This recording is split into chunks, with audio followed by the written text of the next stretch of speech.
13 лет он впервые играл с оркестром, а в 15 дал сольный концерт.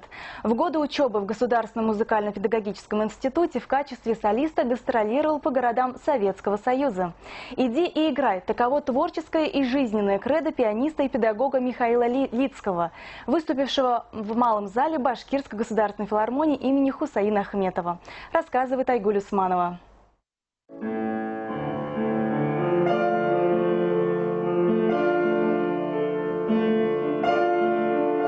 Сочинения композитора и пианиста Сергея Васильевича Рахманинова прозвучали в рамках камерного фестиваля «Классика над Белой рекой». Михаил Лицкий, которого знатоки называют одним из самых оригинальных пианистов современной России, редкого обаяния и виртуозности, широкого творческого диапазона, мастером оригинальных интерпретаций, музыкантом цельным и многосторонним, отзываясь о нем как об исключительно тонком, всегда изумляющем мастере фортепиано, в оценке своего исполнительского вклада, выдающееся наследие гения русской музыки, весьма скромен. Рахманинов – это одна из вершин музыки, у подножия которой я имею, так сказать, удовольствие ползать. Как оказалось, давнего любимца уфимских ценителей фортепианного искусства и друга Башкирской филармонии связывает не только музыка. Я первый раз попал в Уфу темной зимой 1991 года. Связано это было с тем, что уфимские музыканты, ну так исторически сложилось, имеют тесные связи с Академией имени Гнесиных, которую я тоже в свое время заканчивал. Да, собственно, институт уфимский, это бывший филиал Академии имени Гнесиных. Здесь, если говорить о фортепианной, так сказать, школе, то она коренится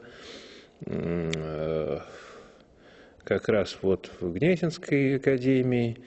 Это в основном игумновская ветвь Московской фортепианной школы.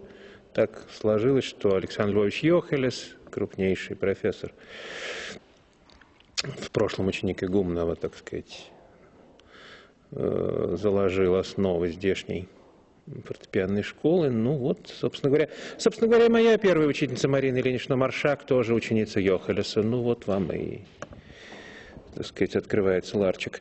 Традиции отечественной фортепианной школы, русской, советской, российской, они сроднились.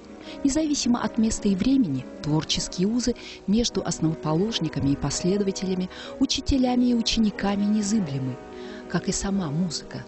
Он интереснейший музыкант, интереснейший и превосходный пианист, и замечательно богатый, культурно насыщенный человек.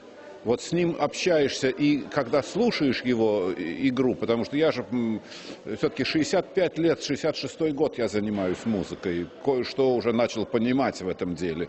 Поэтому его слушаешь, вот как он играет, что он говорит своей игрой. Он говорит так, как может говорить настоящий русский интеллигент.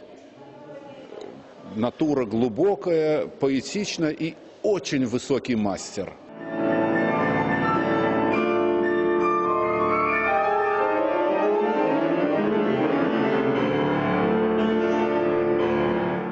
Айгуль Усманова, Римзат Билалов, Уфа. Новости.